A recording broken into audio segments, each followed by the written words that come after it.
Hey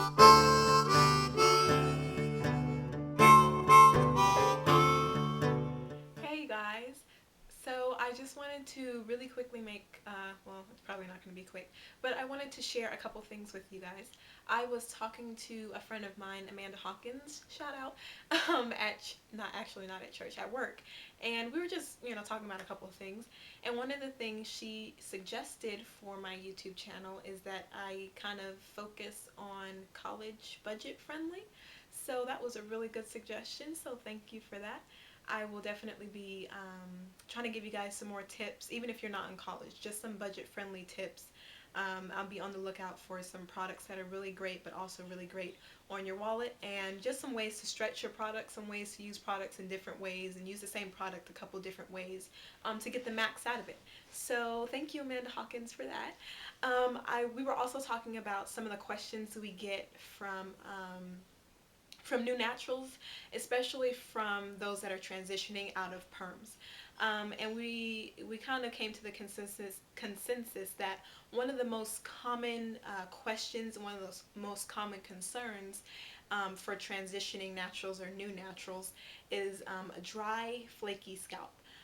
Um, what that is a result of heat damage, constant uh, blow drying, constant flat ironing, hot combing.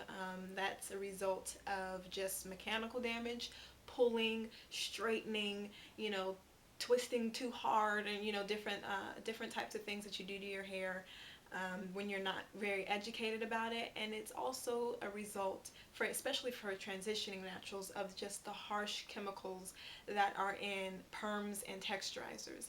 And so what happens is your scalp is now irritated, your scalp is now really, really inflamed, and it's flaking, and it's just, sometimes you have like this uh, almost like skin peeling at around the edges of your hair, and inside your hair it's just really, really flaky, and it's not dandruff, but it's just a really flaky, dry scalp. And some of you guys might be wondering how you can combat that and how you can bring your scalp back to a healthy state. um, the problem that you're having, that I'm going to describe to you, the reason that your scalp is flaking like that is because of all the damage. You're experiencing the effects of a burn, of like a first or second degree burn, and your scalp is no longer able, or is having a hard time. It's not like it's no longer able, your scalp is having a really hard time producing the natural oils to lubricate the scalp and to lubricate the hair.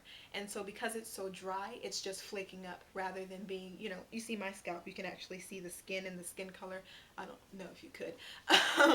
But your scalp is having a hard time getting back to that state because it's been through so much damage. So one of the most common things people suggest you to do when you have a burn on any type of skin is to use aloe vera, because it's a natural anti-inflammatory, and it just really kind of calms the skin and brings it back to a healthy state. So that's the suggestion I'm going to give to you, is to create a spritz of aloe vera. Now, I don't want you to go too crazy. I'm going to give you the measurements. You should do about 1 part aloe vera to every 2 parts of water, and just put it in a spray bottle and just spray your hair before you get ready to wash or to cleanse. And the thing about that is you don't want to use straight aloe vera juice, because aloe vera on itself is also an astringent, and that can cause even more problems, and it can just really dry out your scalp even more, and it won't be helpful to you.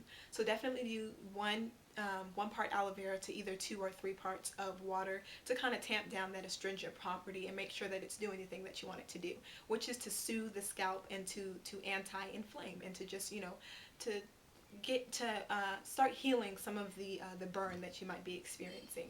The second thing that I'm going to suggest you is, when you're first starting out trying to do your natural texture, is to not shampoo, because shampoo, while it's not nearly as harsh as a perm or a texturizer, it's still designed to strip off any dirt, debris, and sometimes natural oils that your scalp has, and you want to keep as much of that oil on your scalp as possible. So what I would suggest for you to do is to co-wash, which is to wash your hair with conditioner, because conditioner is a lot more gentle than the shampoo. So I would suggest that you co-wash and you deep condition often.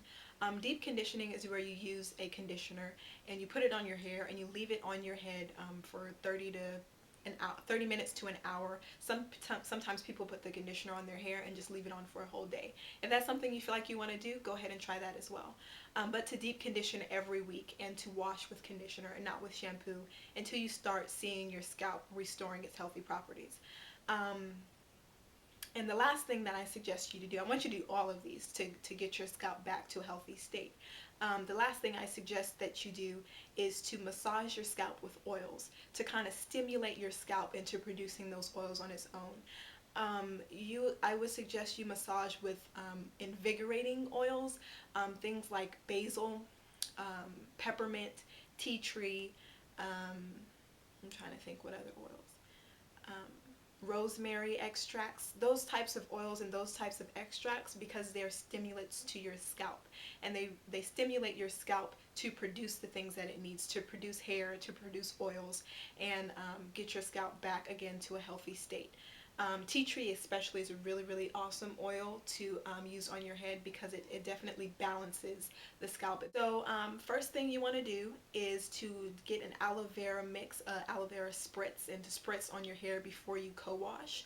Remember, you want to do 1 part of aloe vera to 2 to 3 parts of water. So that means if you're doing 1 cup of aloe vera juice, you would do 2 or 3 cups of water. If you're doing half a cup of aloe vera juice, you would do 1 to 1.5 cups of water, okay? You want to do co-wash, which is washing with conditioner. You want to do weekly deep conditioners. And I'd say after you do your conditioner, to just gently massage your scalp with those oils, those stimulating oils like rosemary, basil. Watch out for rosemary if you're pregnant because it can have some adverse effects, so just take a look at that.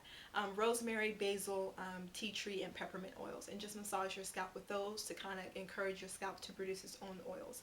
And give me a shout out if you need any help, if there's anything you don't understand. If you have some questions, definitely let me know. Thank you, Amanda Hawkins, for talking with me and encouraging me to do that budget-friendly thing, kind of tailor my channel to that. And I hope you guys, you transitioners out there, and any of you that are experiencing dry scalp, that you guys get that under control and that you start to feel a lot more confident about your hair. Okay? I'll talk to you guys later. Bye.